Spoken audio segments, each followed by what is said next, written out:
Tonight, let's talk some politics on PM Express. As you know, the NPP, the governing New Patriotic Party, they have dismissed 4 of their own stalwarts of the party. But we must ask the question, are they the last of the Alan remnants? Are they possibly still some within the party who haven't done anything overtly to earn a dismissal? That's a conversation we'll have. And this is where a party will be very mindful, because it's the enemy within that sometimes can prove more deadly than anything else going into an election. What will the party do to find others? Well, one of them, as you know, who has been dismissed from the party, automatically lost his membership of the party, is Yao Babian Samoa, who is a former member of parliament for Adentan constituency. That's my constituency. And he has been dismissed. And he was a member of parliament on the ticket of the NPP.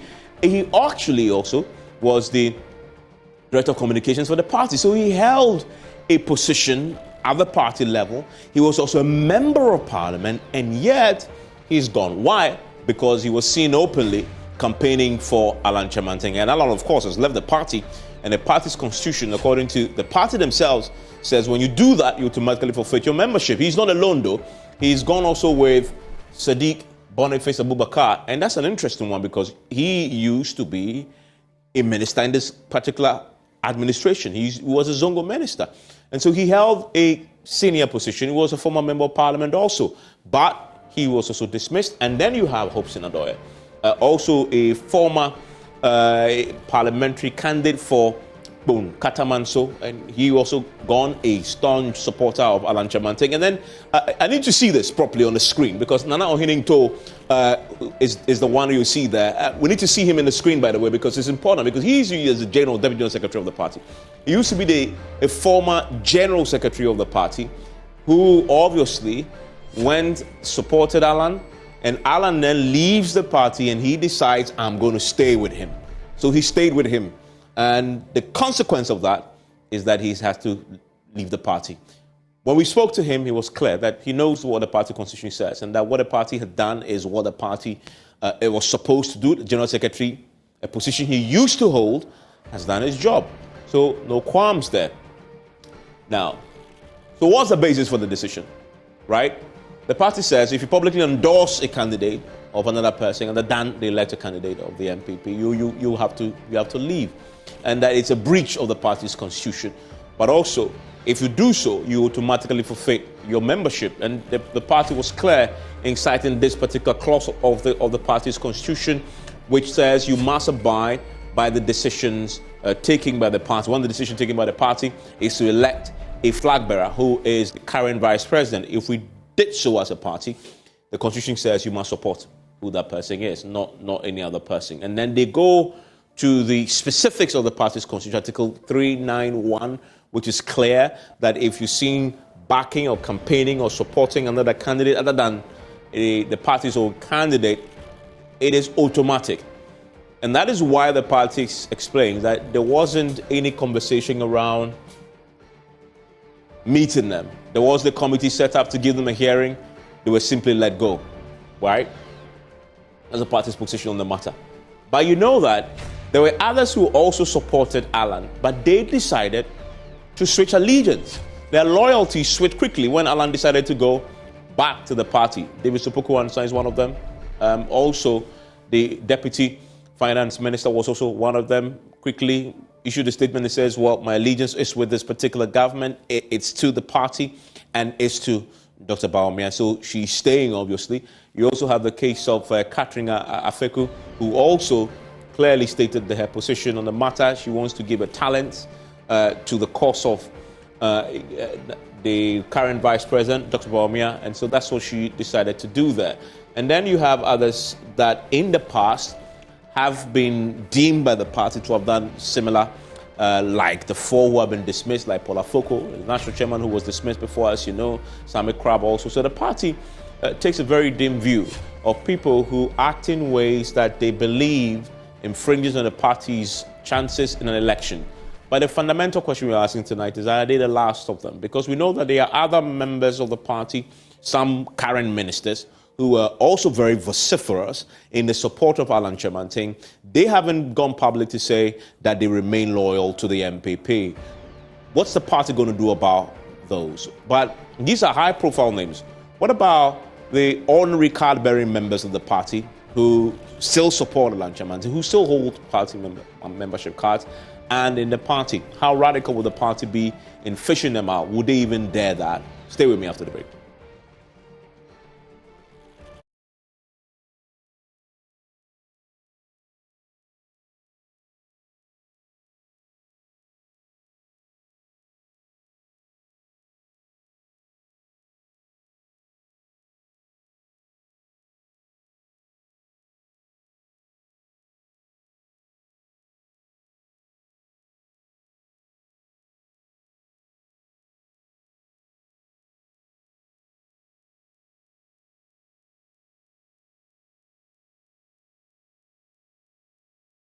My guest in the studio, Yababia Samoa, is a former member of parliament for the Adentan constituency. Also joining me in the studio is the deputy general secretary of the NPP, the governing New Patriotic Party. He is Haruna Mohammed. Thank you, gentlemen, for your time. Thank you, Evans. Here on PMS. So joining me right now via Zoom is Dr. Asasante, and he joins us now. He is a senior political science lecturer at the University of Ghana. Thank you all for joining me here on PM Express. I want to quickly start with you, Yababia Samoa.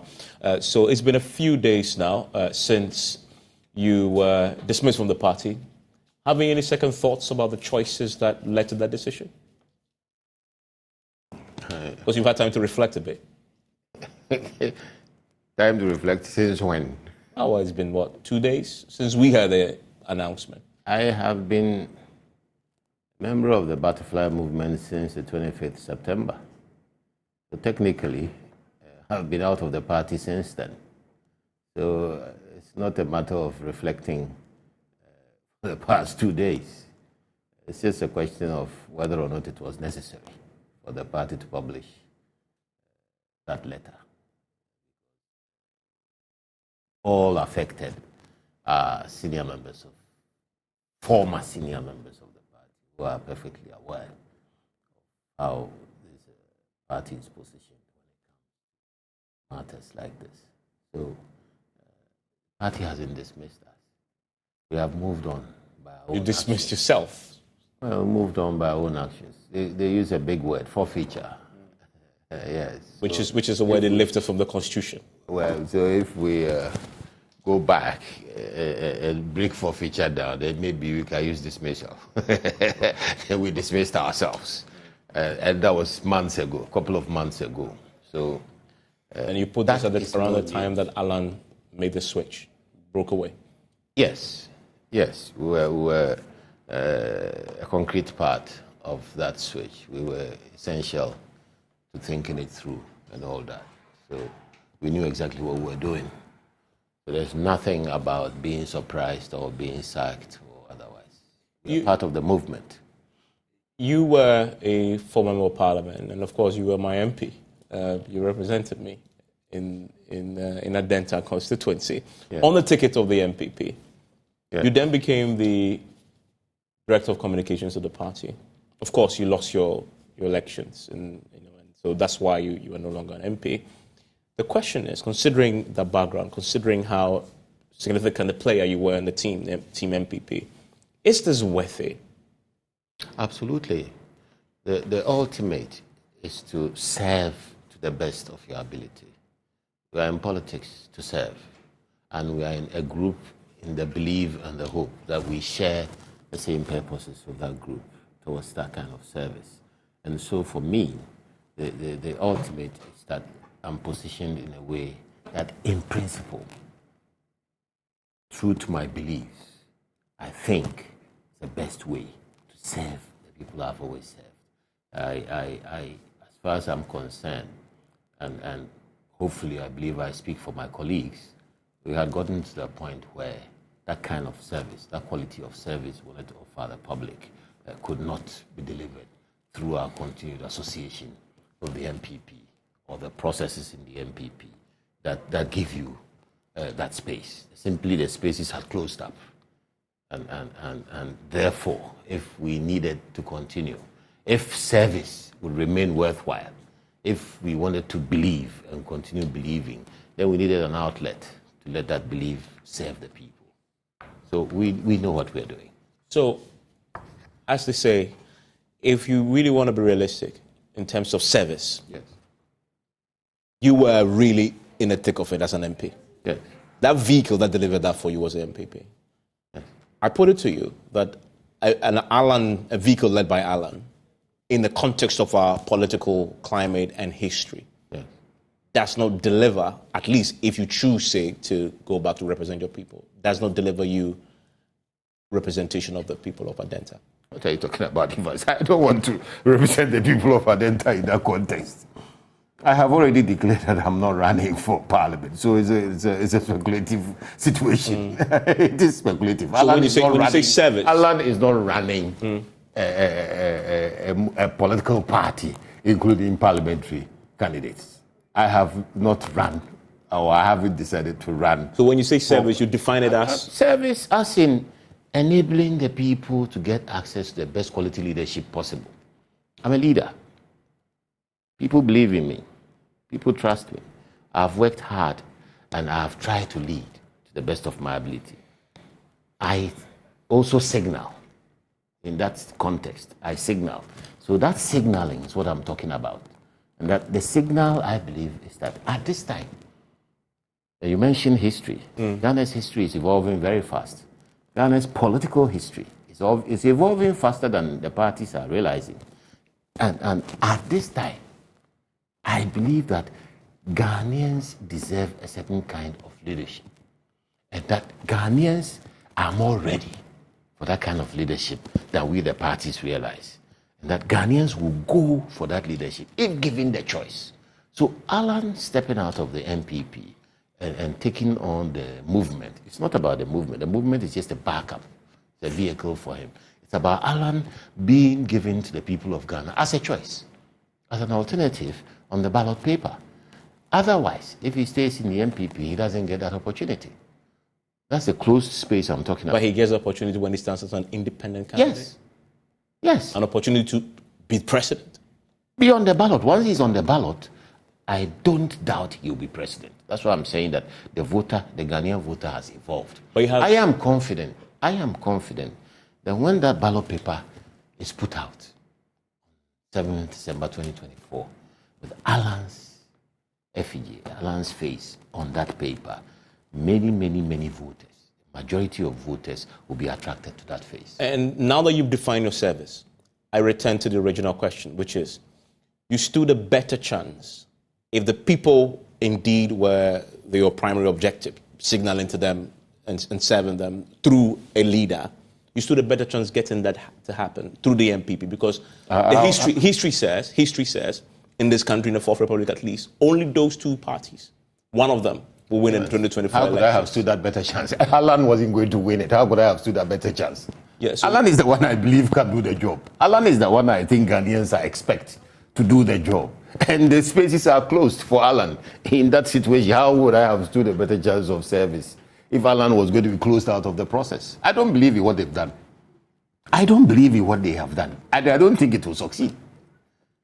I don't believe the leader they have chosen to choose, because they've been compelled to choose. I don't believe that that leader cuts it. I don't believe he can deliver it.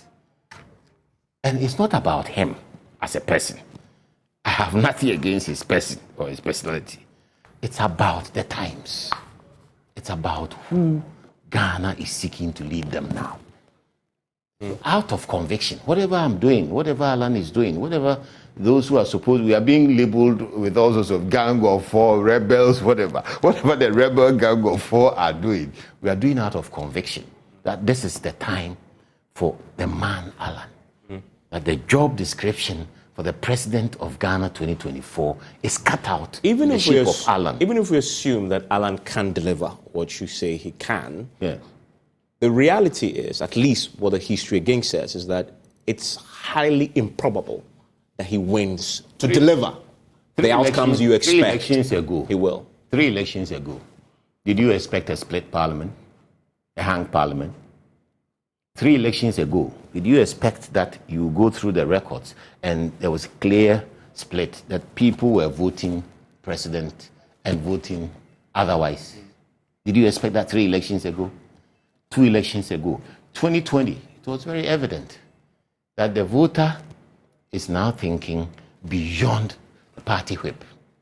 And many voters are voting not only for the party, but for personalities they think can help them. Can I put it to you that what you just cited, the hung parliament, it's an isolated incident, and in fact, in 2024, we'll return to type. Go back to 2020. Go back to 2016. It started happening from 2016. It's not isolated. And in 2020, it will return to type. The status quo will be reinstated. In 2020, well, what's your scientific evidence? If you have scientific evidence of it, that's fine. Well, if it's your intuition, then it's yours against mine. and I know you're politically astute. You know that. If it's about intuition, then it's yours against mine. You have 8 elections. Once has it produced an outcome like this? For it to become a trend, it will take a few more elections. Politics is not an event.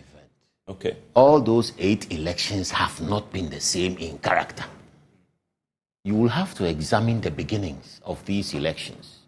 Are you telling me the first election in 1992 is of the same character as the one we held in 2000 or the one we held in 2012? So you're saying that you haven't killed your political career by jumping on this horse? Where is my political career? The value of my political career is that I serve people. And that service is a duty to me that I present the best foot forward. Regardless of the obvious outcome that the history says will play out in 2024. If you insist on sticking with history, how can I argue with you? Stay with me. You're sticking to history. Stay with me. You believe the future. History may be altered in 2024. I'm talking the future, you are talking history, and I'm saying that history evolves. A lot of people don't realize that in 2012, 2013, electoral politics changed forever in this country. The 8-month electoral presidential petition, which was televised day to day. Many Ghanaians who had the opportunity to watch and listen formed very important opinions. They realized the value of their thumb. They realized that they couldn't just be led, but they had to evaluate the leading in order to advise themselves. They realized that the true power of the electoral process lay with them. After 2012, by 2016, things had changed. Look at the margin by which an incumbent lost. Who would have thought a sitting African president would lose an election by 1 million votes? That was a one-off, wasn't it? And that was historical, wasn't it? So how did that happen? So the same setup, which won by over 1 million votes, with 169 majority in parliament, within 4 years, loses its majority and half the 1 million votes, and then goes ahead to elect an opposition speaker. And don't tell me it was by default. It's happened. The beauty is that our democracy and essentially our constitution is so resilient that we are able to live with it. And we are working forward, and we are still in the process and believing that things will happen. And the beauty of this is that you sit close by, in fact, next to the Deputy General Secretary of your party. And I say it's beautiful because, yes, you've left them, and I saw the body language between the two. It's so very cordial. And I just wanted to bring that up. But why should it's important because people think that because you've left, there must be somebody more. I just wanted to give the background before I come to I mentored him. Well, that's my point exactly. That people don't have that context. So why should I? No. But that's the nature of our politics. And I guess we're moving to a point where so you see that politics is changing and you don't realize. We disagree, but at least we still have to have a conversation. So let's have that conversation. He's mentioned at the beginning in passing that he didn't see the need for you to issue that statement because it's automatic. They forfeited it already, and they knew the decision they took, and its consequences at the time when they decided to still stay with Alan. Thank you very much, Evans. I first will say good evening to your cherished viewers, yourself and my former boss. I like that. I was Deputy Director of Communications when he was Director of Communication. It's very unfortunate that we have to get to this stage I thought that we would have to stay to enjoy the fruit of our labor. But my boss decided to take a French leave. Yes. Have you spoken to him since? Have you spoken to him since? I did. Okay. I did. What did you tell him? He's here, so you're not saying anything. He's here, so I mean, I'm just curious. When you had met on TV, yeah, him on the other side, yeah, on the other side of we've met. Okay, that's the first time on my show, so I'm just curious. Yes. I mean, because you worked so close, you were his deputy. When you heard that he's gone, what was the conversation about? Were you surprised? You tried to convince him to come back or to stay? In fact, even before he went, I can't remember. We spoke. With intention to get him. The incident. Okay. Yes. Yes. So he told me, Haruna, this is unfortunate. I can't make it. I'm taking a new decision. I was very close to him. Very, very close to him when he was director of communication. He treated me very well as a deputy. So, and he trusted me. He spoke to me directly. But it's very unfortunate we are where we are today. And today, he has left us.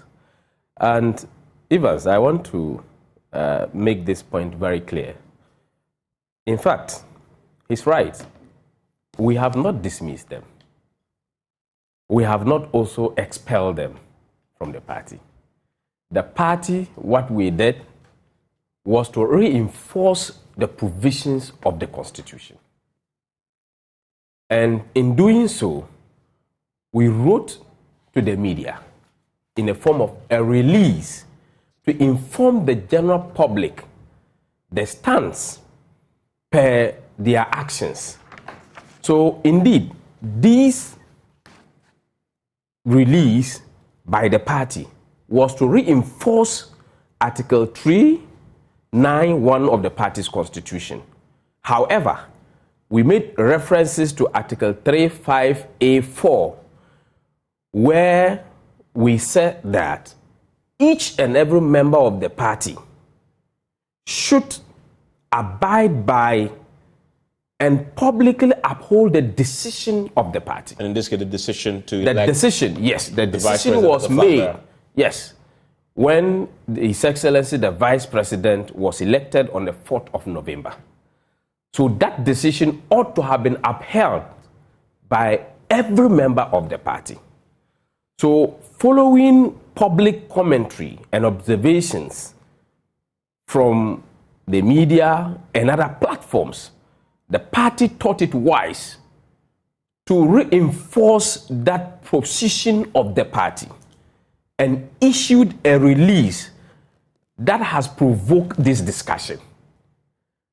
And in fact, I am very happy that in their response to the release of the party, they actually admitted that the party did no wrong and they have not regretted for the decision they have taken, because they are adults and they have the right per the Constitution of the Republic to belong to any side. I mean, in many words, Yabama Sama says, I took the decision, I'm ready to live by the consequences. And the same thing that for better or for worse. Said. But for us, we can only wish them well. But the party needs to reinforce the provisions of the party. I need to ask you, Yao. So, before Alan left, there were many stalwarts of the party, not only the four of you who have now been dismissed, who backed him. Okay. To be honest and sincere with me, are there more of you still left behind in the NPP who may not be publicly as overt as you've been in supporting him, but in there in the party, so holding onto party cards, but support him with your wholeheartedly? Hundreds of thousands. The NPP is structured across several fields. You have the core leadership, which is the group of which Haruna is a member, as Deputy General Secretary, Chairman, and the National Council and all that. Then you have the regional executive. Then you come down to constituency level. You have the constituency executive. Then you have the polling station executive. And these are the elected officers, and some appointed, who are the officer class. That officer class may be about 220 maximum. Okay. Then you have card-bearing members who have paid up and taken a card. As I sit here, I can't count them. But perhaps they may be up to 500,000 or give or take another 500,000. Say 1 million. You have 1 million. But in the last election, over 6 million people voted for the NPP. So you have another 5 or 4.5 million who are sympathizers. So when you say the NPP, you are looking across this spectrum. But my question relates to those who are actually card-bearing members, maybe even polling station agents of the party who are still there. There are in the tens of thousands polling stations. And they believe in the Allen cause. Yes. Executives. In the tens of thousands, executives who at the right time will show up.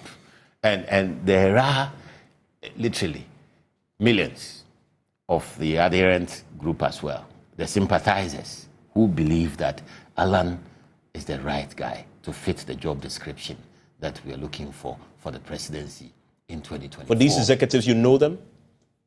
And I'm saying that it will show up as we go along.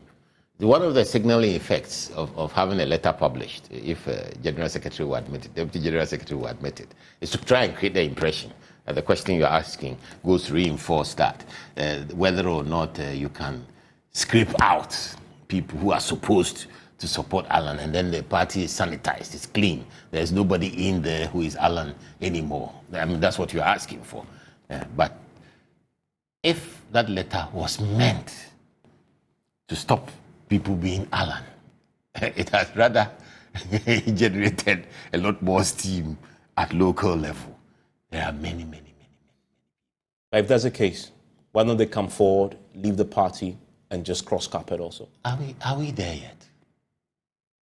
There's so much time. But if you don't believe in something, why do you stay in it and still hold an executive position? Are we there yet? There's so much time. We are just how many months away? You even thought that we had left just 2 days ago, right? And I am telling you that we left on the 25th of September. When are they waiting to leave? So in the coming days, in the coming weeks, you will see what will happen. That's a question to you. He clearly is telling you that there are still remnants of the Allen loyalists in executive positions in your party. So hold on to that position and ready to support him. Is the party looking for them? I think this is something that cannot be proven. This is something that is they're looking out for, but I don't think it can be proven. It's something that cannot be made emphatic that we know Mr. A or B or so. And for the point, our letter was not to warn people or to tell people that it was to send a signal that the party has laws. And much as we need people, we also need discipline. And what should follow off is the right of the constitution of the New Patriotic Party. So no matter what, or no matter the membership, or whoever it is, the party's constitution must work. So if it is established that an elected officer of the party at the local level, or at the regional level, or at the national level, is found to go against the provisions of the party's constitution, and either it hinges on resignation, which is clearly defined, or it is on expulsion or suspension or forfeiture. Those persons are well aware of the fact. Question you should be asking is how many people they are prepared to Oh no, but this is not for General Secretary to be issuing those letters. Yeah. This is to reinforce and to remind the public. But more importantly, what you're saying will only be true if the people act overtly, right? I mean, Baba Sama was campaigning for him. I mean, so that is obvious. And he has he made it very clear that he ceases to be a member. But what we are talking about are executives who haven't played their hand, but they are within your ranks. And They don't believe in the cause of your leader. They believe in the cause of another leader. That's the question I'm asking. How would he be able to know that? But that's my point. You're a political party going into a campaign, 2024 election. Shouldn't you be concerned about finding that out? Establishing if indeed there are still many people like that in your ranks? That is why we have different structures. We have different structures. We have the polling station, we have the electoral area, we have the constituency, we have regional. All these structures are working. And when these things are found, the party will be able to take decisions on them. But not to say that we are going to be issuing letters to the people. No, but you're almost suggesting that your structures will fish them out by themselves. The structures will identify such situations. By itself? Yes, because the structures are working. But there's not going to be any active search for these individuals? Oh, no. That's why we have structures. So the structures are there. And that is why when you go into a quality management system, you have quality assurance, we have quality management, so all these things are being checked at every stage. Your structure? Oh, that is the best structure. To expose these individuals? The structure is very perfect. The polling station to the grassroots, the electoral area that superintend over these polling stations, constituency that looks at both polling stations and electoral area, region that looks at constituency and what have you, national superintend over this. So the structures are actually working, and we believe in the structures. So the structures will be able to fish out. Okay, so the structure you believe will fish them out. The structure will be able to... In time for you to clean your ranks? The structure will be able to identify some of these things. The structure will be able to identify some of these things. Some of them either will be able to work on them. Some of them that will not be able to work on them. The structure will proffer solutions to that. So it is not about us looking for them. It is about us ensuring that that atmosphere of making sure that we have set for ourselves to break the 8 is achievable, and the structures will work through to ensure that that history is made. Yeah, and I'll bring in the prof. The butterfly movement, the movement for change, is not dependent only on Alan's previous support in the NPP, which is alive and getting even stronger with him out. It also depends. We need the NPP. It also depends on some in the NDC who don't believe in their leadership. It depends on third time, second time, first time voters who haven't had value for voting so far and who believe that they deserve something different. So you like polling. You always start with the polls and your analysis. Have you noticed that the undecided and they don't know... At least the 2 polls before the NPP's primary columns are getting larger and larger. I think those people don't really know what they want. What they are telling you is that we don't see our choice.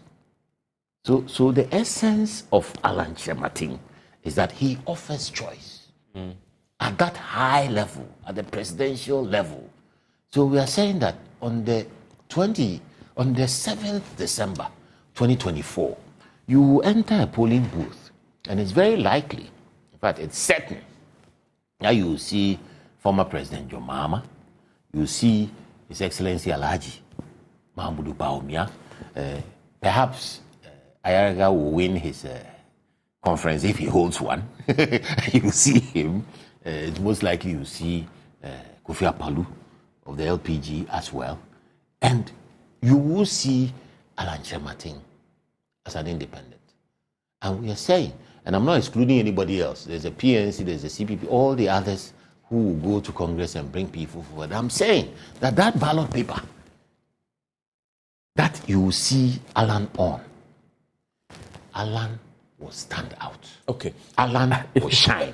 For that group who are telling you now that they don't have enough of a choice. I'll come to you to respond to that substantive point. Give me a second. I'll come to you to respond to that substantive, but definitely. Let me bring in Professor Asah-Asante. Prof, so now we have a fair understanding, at least from what Yabomia Samoa says and what the Deputy General Secretary says, that he's aware that we still have remnants in the NPP, some of them executives, card-bearing members of the party, who believe in the Alan cause. He's talked about, the Deputy General Secretary has talked about how the structures will fish them out. What's your take on that? Is that a threat that the NPP should take seriously? Oh, strictly speaking, I don't know how they are going to fish them out. Yes.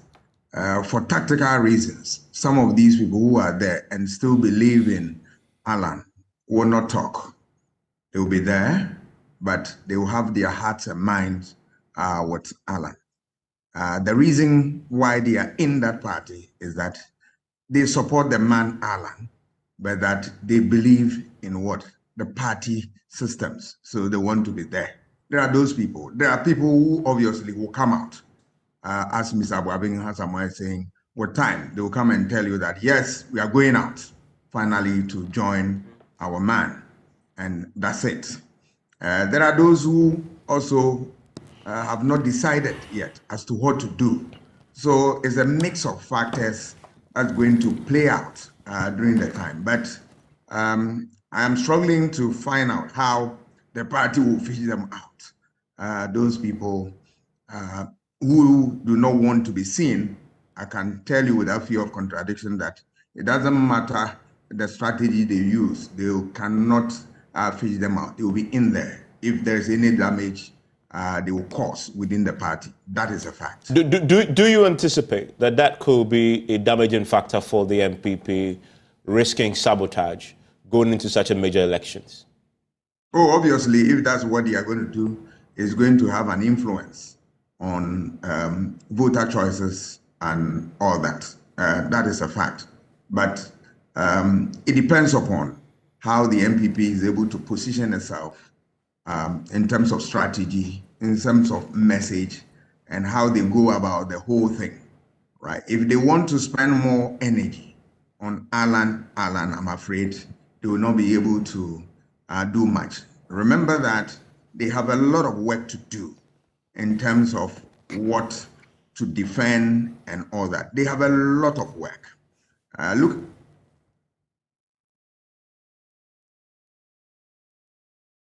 Oh, we having a challenge with his audio there. We lost you with the audio. Hello, Dr. Asante. I can hear you now. Please proceed. Oh, unfortunately, we will try and fix that. Unfortunately, something happens with his audio that we can hear him all of a sudden. Yes, let me take a quick reaction to the point he was making about the choice will be made by the people in the middle.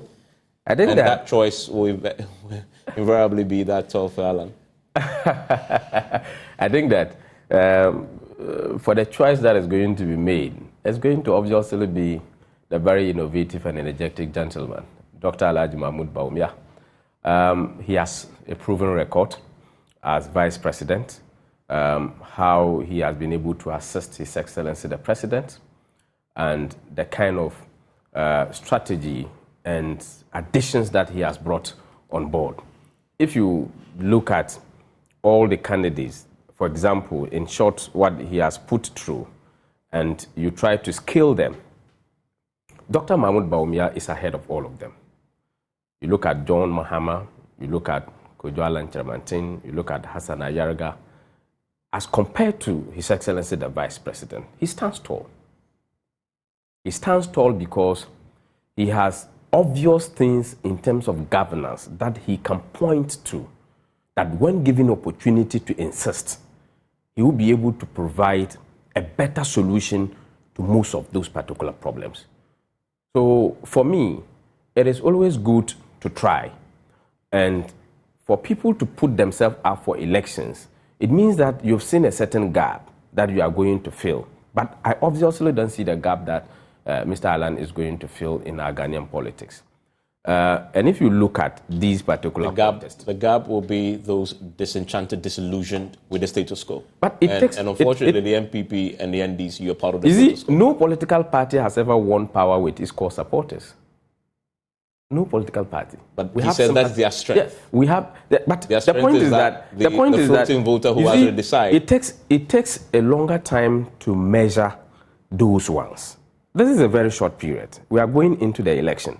And if you study research very well, and look at the process in terms of input, in terms of process, in terms of output, and then you are going to measure the outcomes and the impact, it's definitely not going to be now.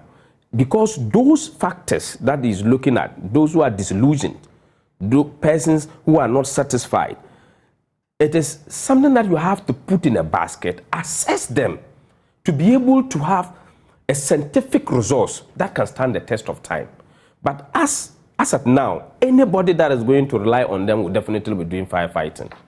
Because these political parties, these two major political parties, has a way to hold on to their supporters and to be able to move on to get the floating voters and other persons who are sympathizers, people who are supporting. All these things are going to work Your out. argument is but that I don't Alan see, hasn't got a settled base yet. He's still building that base. yes, Alan is going out of a certain sentiment. One, because he felt bitter of the contest. Oh, no. And two, he felt that the process that he accused, which is incontestable because the constitution of the party is clear on those particular matters. So obviously, perhaps his analysis was not showing victory, but he still believed that he can stand on the ticket on himself. And that is why the Constitution of the Republic has provided.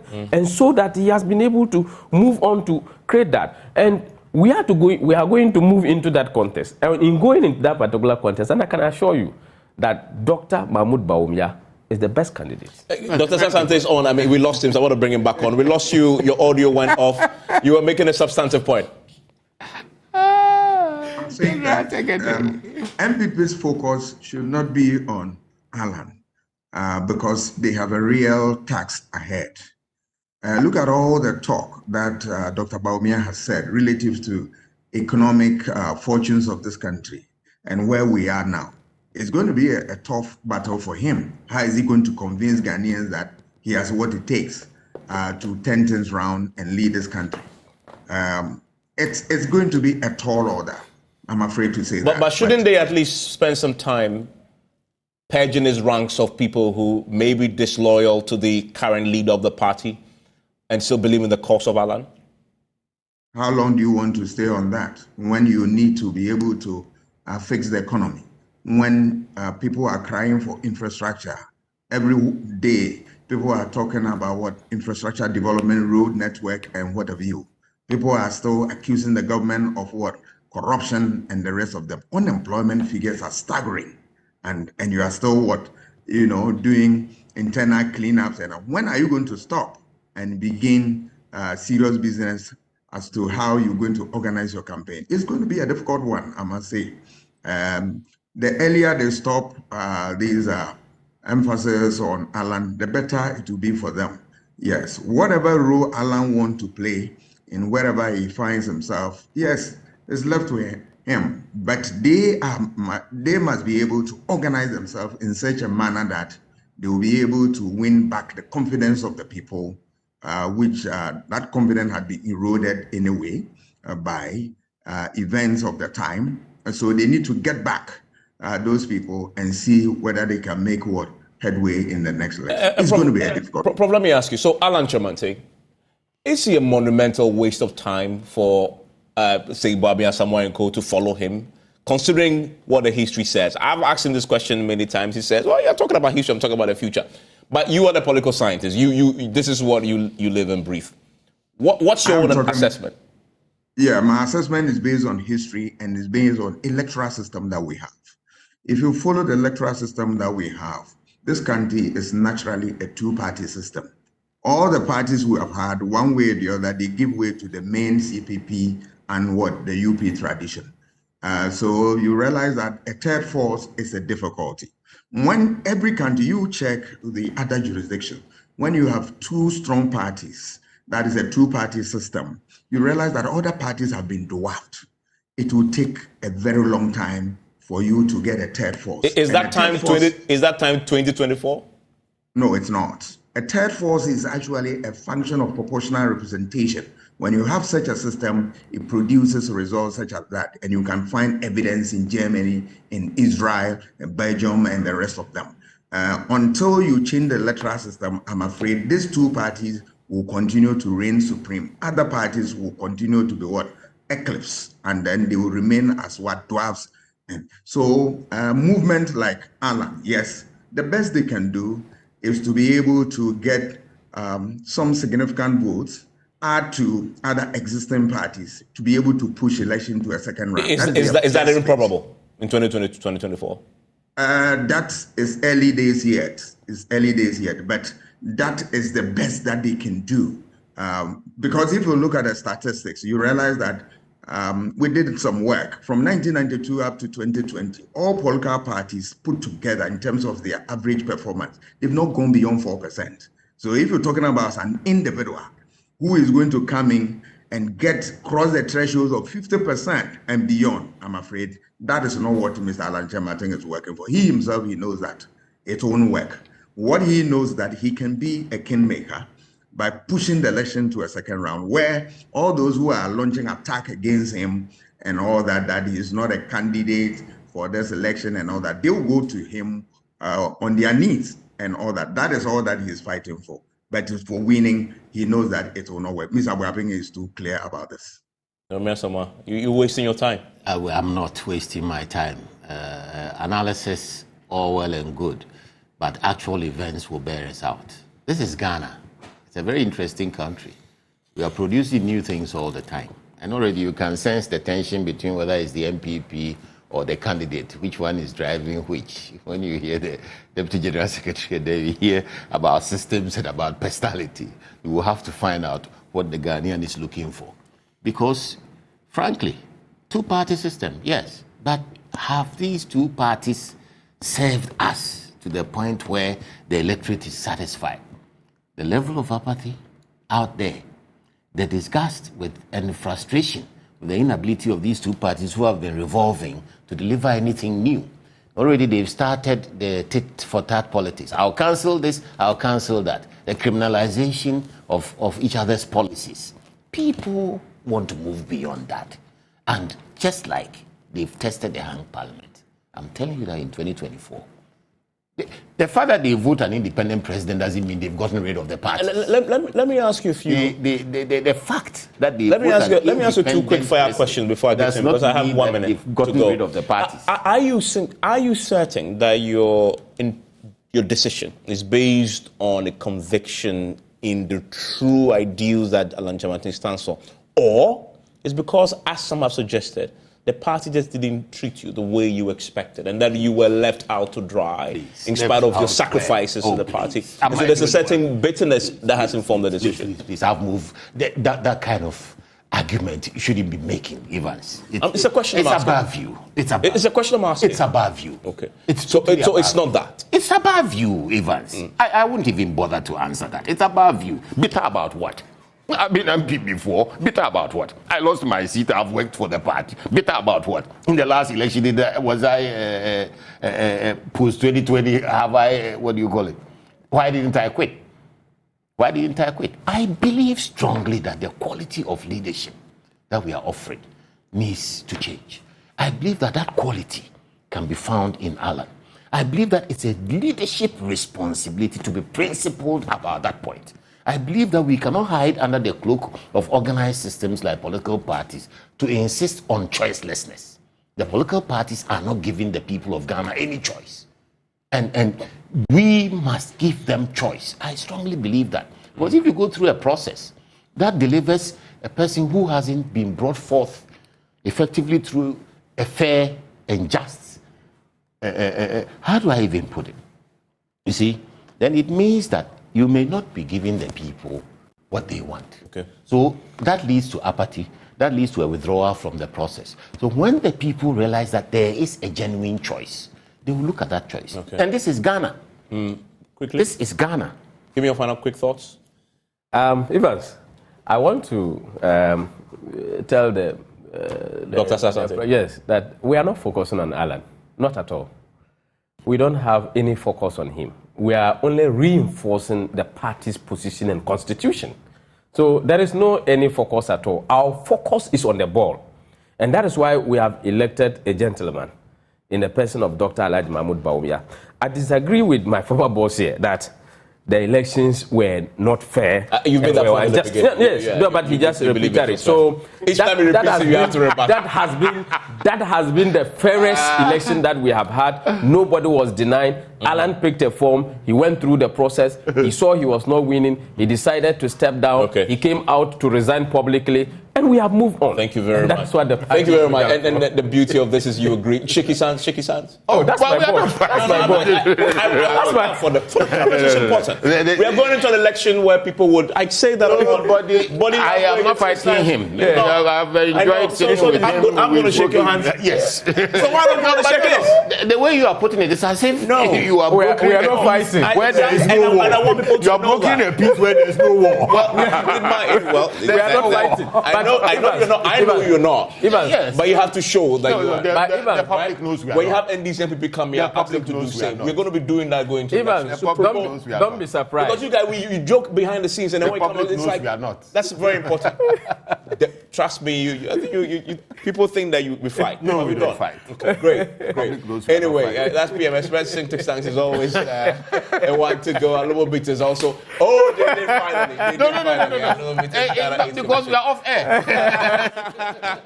Enjoy the rest of your evening.